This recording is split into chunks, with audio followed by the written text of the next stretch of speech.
বক্তার মাইক কাড়ে নিছে, ছিল কি ছিল না? জালসার প্যান্ডেল বন্ধ করে দিছে, 144 ধারাবাড়ি করেছে, ছিল কি ছিল না? জালসা করার জন্য ঘুরতে ঘুরতে ঘুরতে ঘুরতে জালসার অনুমতি পাওয়ার পরে জালসা যেদিন হবে সন্ধ্যায় বন্ধ।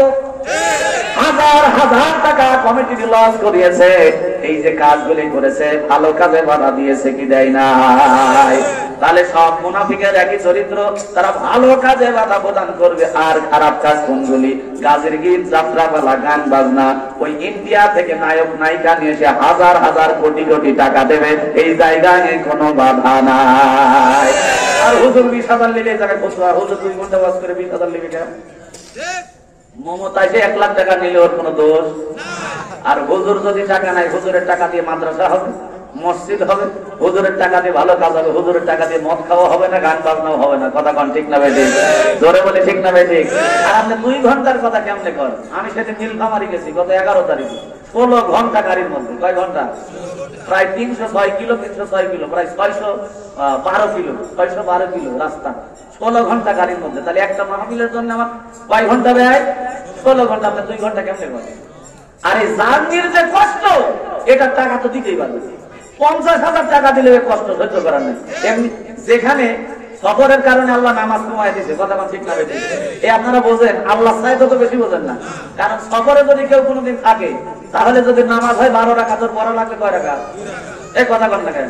তাহলে আল্লাহ বুঝলো সফরের কষ্ট, আর মামদায় বোঝে না। আল্লাহ সফর করার কারণে কষ্টে 2 রাকাত নামাজ পড়ায়, বলতেছে বেশি করা লাগবে না, কারণ জার্নি করা কষ্ট আছে না নাই? জোরে কোন আছে না নাই? আল্লাহ নামাজ কমায় দিছে, আর এই কষ্টটা আপনারা বোঝেন না। আবল তাবল কথা বলবেন না।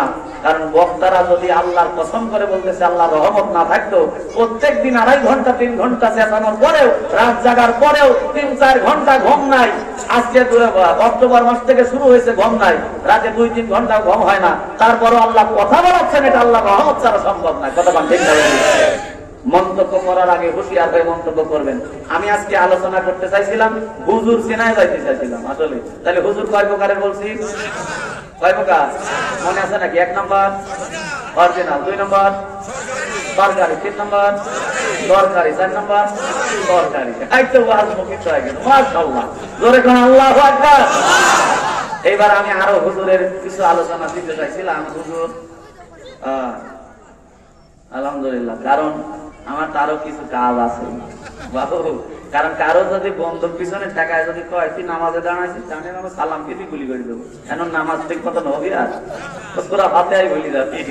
কথা কান ঠিক না বেটি? আলহামদুলিল্লাহ রাব্বিল আলামিন কেও আলহামদুলিল্লাহ মারবে, কারণ মাঝখানে বলে হচ্ছে বন্দুক ঠেকানে পিঠের বাড়ি।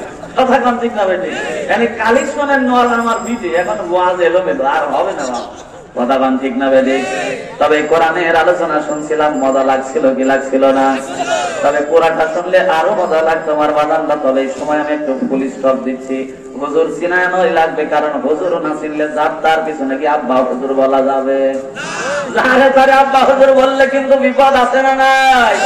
এখন দেওয়ান বাড়ি হুজুর বসে আছে, আপনি যদি তারে যায় আব্বা হুজুর বলেন, যে পাঠাই বলছে আল্লাহ রাসূলের কন্যা ফাতেমা আমার হলো স্ত্রী, বলছে কি বলে নয়? নাউজুবিল্লাহ, তা বলে না। এই দেওয়ানবাগি এই বদমাইশটা বলছে ফাতেমা আমার স্ত্রী, আবার নাম বলার সময় বলে মা ফাতেমা। তাহলে কি বাটপারের বাটপার? কথা কোন ঠিক না বেঠিক? আবার একদিন বলতেছে মাইনমার থেকে যে লোকগুলি আসছে, এটা আল্লাহর সাথে আমার টকিং চলতেছে, কথাবার্তা চলতেছে, এখনো ফায়সালা হয় নাই।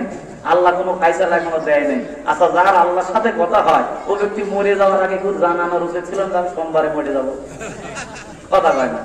তাহলে তুই আল্লাহর সাথে কথা বলিস, তোর মুরিদদের বলে গেল না যে আমি সোমবারে মারা যাবো, তোর আয়োজন টায়োজন কর, আমি কিন্তু সোমবারে দুনিয়া ছেড়ে চলে যাব। তার মানে বলতে পারে নাই, বোঝা যায় যা করছে দুনিয়ায় সব পাটপাড়ি আর পিটারি। কথা কন ঠিক না? আমার বাজানরা লক্ষ্য করেন। এই জন্য এখানে যারা আছেন, আমি এখন একটু আপনাদের কাছে সহযোগিতা চাই। যদি করেন মজা লাগবে। আপনাদের কাঙ্ক্ষিত মেহমান আমার বাবাজি ঘরের মধ্যে বসা, তাকে কষ্ট দেওয়া যাবে না। উনি কিছুক্ষণের মধ্যেই চলে আসবেন ইনশাআল্লাহ। তবে এর মধ্যে কে কে কোরআনের পক্ষে এতক্ষণ আলোচনা শুনলেন, কে কে আছেন একটু হাত তুলেন তো দেখি। সব আছেন? হাতগুলি নাড়ান জোরে জোরে। যার হাতগুলি জোরে জোরে নড়বে, কোনাগুলি জোরে জোরে পড়বে। জোরে নাড়ে কবজায় ব্যথা পায় না, বেশি জোরে লিল্লাহ।